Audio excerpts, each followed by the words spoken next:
the biggest priorities in the Missouri legislature every year is getting the budget done, and one of the people that is key in that process is House Budget Committee Chairman Dirk Deaton, state representative out of Seneca, who's on the record with us now. Sir, thank you so much for joining us today. You bet. Thanks, Jeremiah, for having me. Yeah, and you're not new to the budget process. You've been the budget chair since January of 2025. Before that, served several years as vice chair of the committee. First things first, when we talk about the budget, we're not talking about one piece of paper. It's actually several pieces of legislation.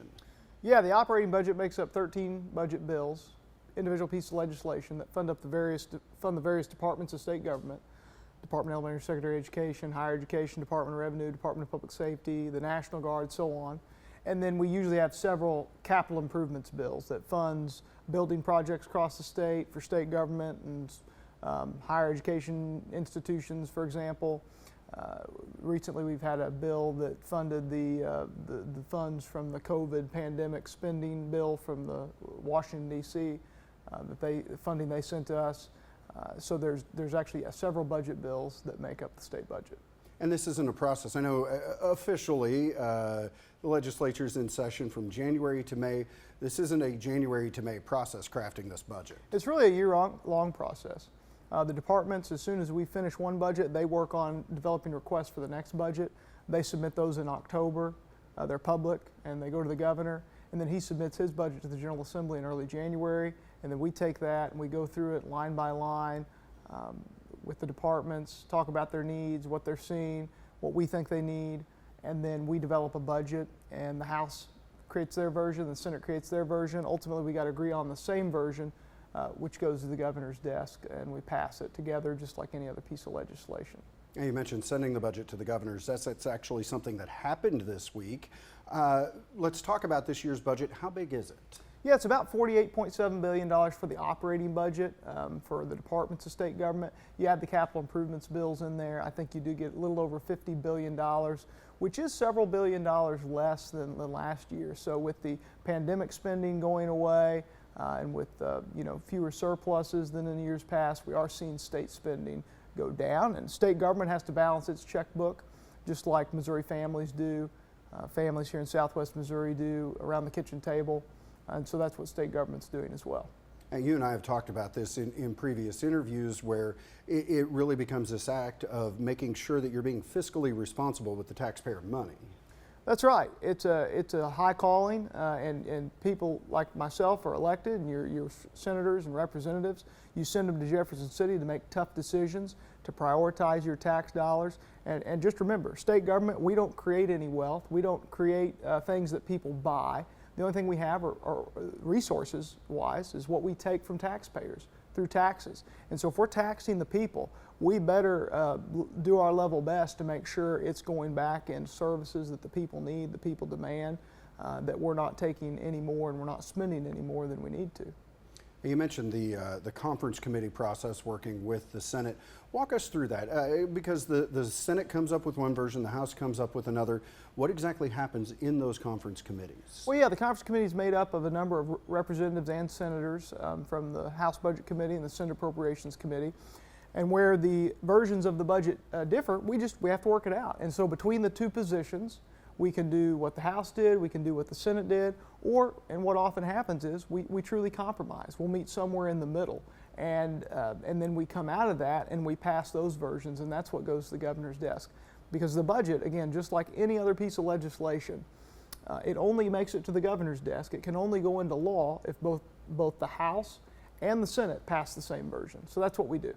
And of course, now we're kind of waiting to see what the governor does, because he does have the ability to go in and line item veto throughout the pieces of legislation. Yeah, that's true, and that's unique with the budget. So on policy bills, on other pieces of legislation, the governor does have veto power, and most people know that. There's no doubt about that. The governor can veto that legislation. But when the governor does that, the entire legislation falls away. The governor can't look at it and say, oh, well, I like this part, but I don't like that part, so we're going to separate these. But with the budget, as you noted, the governor has line item veto power. And so he can take separate, certain items out while leaving the rest of it intact. And I'm sure we'll see some of that this year. There always is some of that. Well, and to your point about the governor's unique powers, if he looks at something and say there's $1 million scheduled for Project A, it's not that he necessarily could strike the whole million. He could reduce it to $750,000. That's true. Anywhere in between. So you could veto the entire amount, could reduce it by a subset of that amount, or anywhere in between. Well, let's talk about the budget specifically. What are some of the highlights you think folks out there need to know about? Yeah, well, I think when you look at this budget, what I'm proud about is that I do believe it continues to value education, both at the K-12 level and higher education. Same funding as last year. I think that's really important because we are having to start to cut back. So all across the budget, you see reduced spending. But in education, we tried to keep it at a similar level of spending. I think that's really important because we do need to value education, both at the K-12 and higher education level. But you also see investments in public safety and continued investments there. And I think when people look to their state government, the things they're thinking about and looking for are things like education and public safety. So I think this is a budget that prioritizes those things.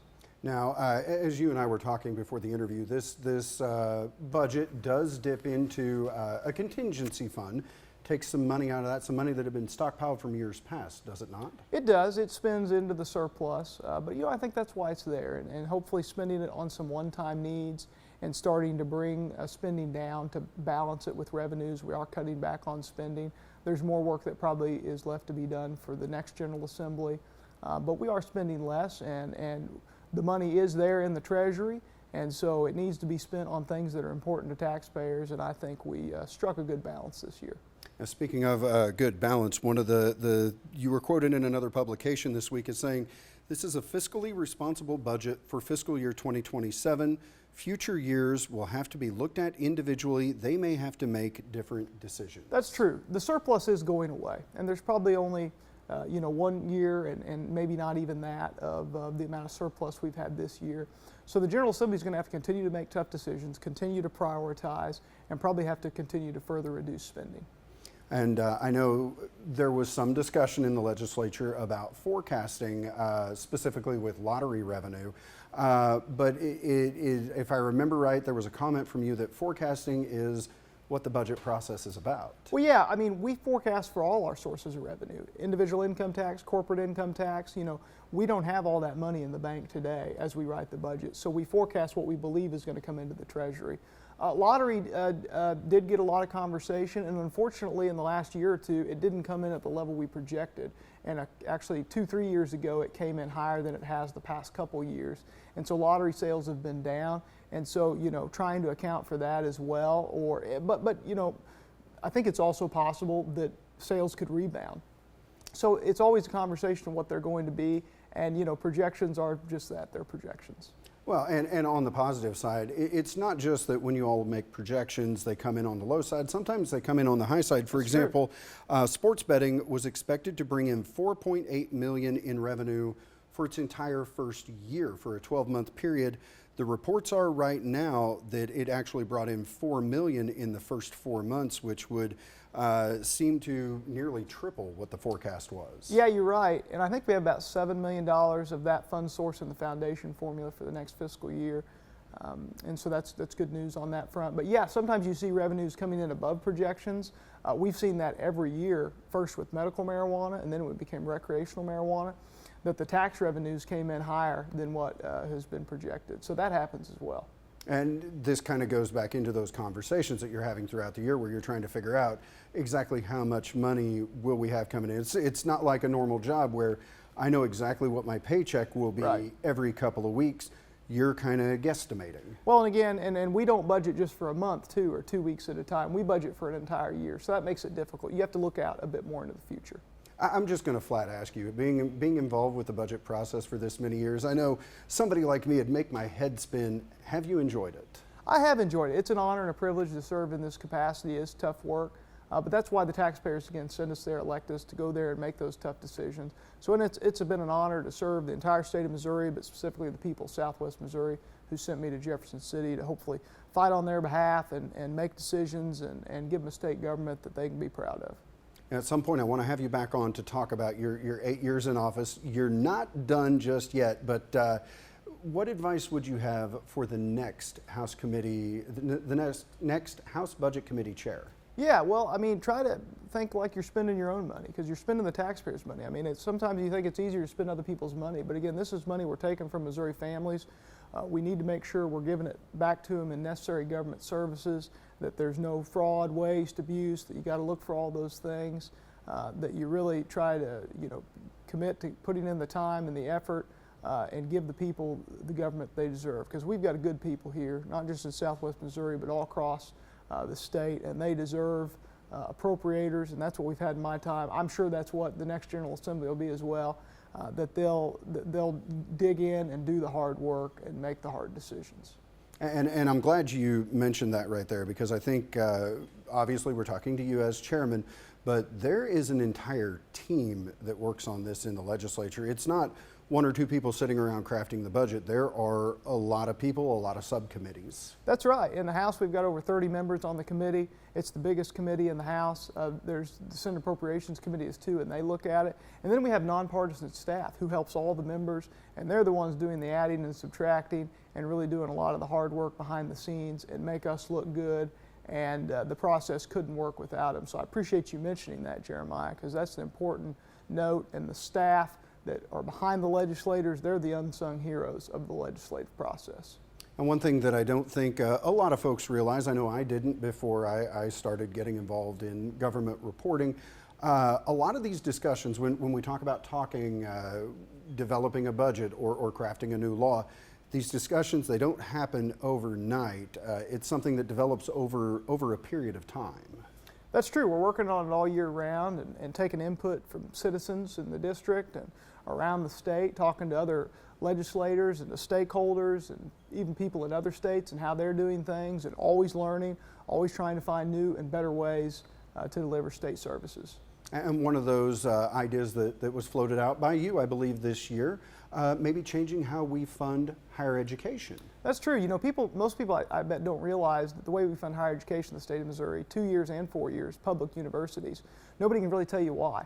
It's just built over political decisions made over many years and budget decisions from the past, and what one university receives year to year, it's just based on what they received the previous year. And maybe we do an across-the-board COLA or 3% increase, but it's not based on any objective metrics. And this year, I suggested we try to use a full-time student model as, let's send the state money where the students are. Because we have some universities who have half the students as they had just 5-10 years ago. You have some universities, for every full-time student, the state sends that state university a check for $17,000. And then they send another university a check for $6,000 for a full-time student. You could have two students seeking the same degree at two separate state universities, and you have that kind of disparity. I thought that was wrong and not appropriate, and we need to look at it. We ultimately did just go with the governor's recommendation on that in the end, which provides, again, flat, same level of funding for all the universities, the same funding they received last year, regardless of their outcomes, regardless of their student retention rates or enrollment or anything like that. But we did place language in the bill to require the Department of Higher Education Workforce Development to come back by next December and to put out a model themselves that could be similar to the one we proposed in the House or different, that uses objective criteria that can be looked at and adjusted each year. That way we're rewarding performance in higher education. That way taxpayers are getting good value for money. I think that's very important. Yeah, it's, and I'm going back to the committee hearing on this, so forgive me if my memory is a little shoddy on it, but that was something that I believe you and several others talked about several times was, but how do we know that we're getting the value for our dollar? And it sounds like that's what you're saying is, you want to make sure that if we're sending that taxpayer money there, that we're getting the return on investment. That's right, because right now we're just sending the money, no questions asked. And theoretically, you could have a university or a college, and we don't have this now, but just to take this to its absurd logical conclusion, we could have a state university or college with no students, and we'd send them the same amount of money. I think that's absurd. It doesn't make any sense. And to be fair, nobody really will defend it or say that makes a lot of sense. The devil's in the details, though. How do you do it differently? What do you do? What makes sense for Missouri? And that's what's been the challenge, and hopefully the next General Assembly can figure that out and come to some agreement. Well, and I know there's a tendency, my wife and I do a budget in our house, and we were looking at some of the things that we spend money on, and we had a conversation earlier this year where I said, why are we spending that? And she said, well, because we've always spent that. That's true. But why? It's not that anybody did anything nefarious. Right. It's just you do the same thing you've always done. You get into this rhythm and this routine, and nobody can explain how we got here. That's right, and I think that's jobs as appropriators, as I keep going back to. We're there to ask the tough questions, to demand deliverables and accountability. That's the job we owe to taxpayers, and that's what we try to do. So I know you mentioned it. We're not moving to that model for this year, but is getting this conversation started, is that a win? Absolutely. Yeah, I mean, I admittedly would have liked to move the conversation even further and got some element of the plan into this year's state budget, but we've made more progress this year on this idea that's not new. It's been talked about before, but we've made incredible progress. I do think it's a question of when, not if, something will change, and I think this is really jump-starting that conversation. And one of the things that struck me, of course, we've had Lane Roberts and Jill Carter and a couple other folks on this show, and nobody enjoys having the hard conversations, but I think, I don't want to misquote him, but I believe what Lane said at one point was, those hard conversations are often where you see your biggest results. Yeah, no, you got to have those hard conversations if you want breakthroughs, if you want to change what you're doing. Change is never easy. It's hard. The hard things are worth doing. And again, I just keep going back to it time and time again. That's why the people elect us, is to go up there and to make the hard choices. And that's what the people deserve. I know you and I have talked about this before. Death and taxes, it's your two assurities, right? That's right. And when you pay that money, I know as a taxpayer, when I send my money to the state, I'm okay with paying the taxes if I can see those results, if I feel like I got my money's value. And it sounds like that's what you're saying, is not just with higher education, but overall with the budget. This is about making sure that the people who write those checks every year or pay that money into the state every time they purchase something, they're getting that value. That's exactly right. I couldn't have said it better myself. I mean, in the way I try to say it and tell my staff sometimes and my budget committee members is we need to give the people a state government that's as good as they are. And I think that's what we try to do every single day. We're not perfect, just like nobody is, and your General Assembly is not perfect. Sometimes, we've missed the mark. Sometimes, again, I'd like to see us go further. And that's the humbling thing. Even as a person in a leadership position, the chairman, I'm just one person. At the end of the day, I get one vote like everybody else. And so you do have to build coalitions and build consensus. You don't always get your way, but you try to make progress as best you can and do what you think is right for the people. I know you mentioned your staff a moment ago, and I want to go back to that. For those of you watching that have never been to the state capitol, when you walk in, the offices for the representatives and the senators are kind of around the periphery and some in the middle of the hallways as you're walking through. The one thing that's always struck me about the House Budget Chairman's office is it's a bigger office, and when you go into any state rep's office, there may be one or two people in there working, but it sometimes feels like there is an army in there in your office. It's a hub activity, especially when the budget's still in the House, when people are trying to get things in there, or trying to get things out, or whatever it may be. And it is a hub of activity, and it's on the third floor, right off the floor. And it's one of the designated offices that doesn't, change. Whoever the budget chairman is, that's where they are. It's right next to the Speaker's office, and has a nice view of the Missouri River, which is always nice. And it is one of the larger offices in the House, which helps because you have a lot of meetings with a lot of people, and you need the space. Yeah, absolutely. We're just about out of time, and as I mentioned, I want to have you back on to kind of reflect on your time in office. Sure. But I'm going to ask you again. I know there's been a lot of late nights. I know there's been a lot of meetings, probably a lot of times where you wanted to pull your hair out trying to work through a problem. Will you miss it? I'll miss parts of it. I'll certainly miss the people, and I'll miss the honor and the privilege of serving. And I maybe just don't have as much hair. I didn't pull all my hair out, but I probably had more hair when I started. But it is an honor and a privilege. Hey, we have term limits in Missouri. I'm term limited. I think term limits are a good thing. In public service, you can do it for a time and a season. But somebody said the other day to me, it's bittersweet. I said, no, it's sweet. I've enjoyed the time, the privilege. I knew it was going to be no more than 8 years. That's what it has been. I feel very fortunate, and I'm ready to let somebody else have it and try it and see what they can get accomplished for the people. Now, I want to be clear on this. It's not that you're not pulling up stakes and moving out west. You'll still be around. And I hope so. I've got the feeling that if that next budget chairman calls and says, I need some advice, is that something you'd be open to? Absolutely. Any of my colleagues or future legislators, if I can help in any way, and I hope to be around. Truth is, I don't know exactly what I'm doing just yet. Next for myself or my family, I'm looking forward to finding out what that is. And you know, I've still got a little bit left on my term here. We've still got a little bit of session left. We've got some important work left to do. And so I want to finish strong. But I'm looking forward to what's next as well. But I do hope to be able to continue to serve my community, to serve in some capacity, and it's been an honor to be a state representative, but I look forward to going back and to joining all my constituents with that most important title, and that of citizen, and being a good Missouri citizen. I remember there was a state representative who was terming out at one point, and I said, so what's life going to be like? And he said, I'm getting a promotion. I'm promoted to citizen voter. And it was something he was very proud of. He was very proud of his service. That's right. Now, I've asked you about your advice for the next budget chairman. I'm going to ask you for your advice for the people out there watching. You know, yes, you have the state reps and state senators, you have the staff that influence the budget, but really the voters, the constituents, should they be reaching out and saying, I like this, I don't like that? Absolutely. I don't think people realize how much of an impact that makes. You know, I've never served in Washington. I can't say how much of an impact it makes up there. I bet it actually makes more of an impact than people think. But I can tell you in Jeff City, my colleagues, when they get calls, when they get emails, when they see their constituents, it makes a difference. They listen. And look, your government needs you. It's only as strong as we have good citizens that are involved. You need to be involved, engaged, you need to vote, you need to get out there and support people who you believe represent your values. That's the only way that our democratic republic will work and can continue to be successful. All right. Again, State Representative Dirk Deaton, thank you for going on the record. Thank you, Jeremiah.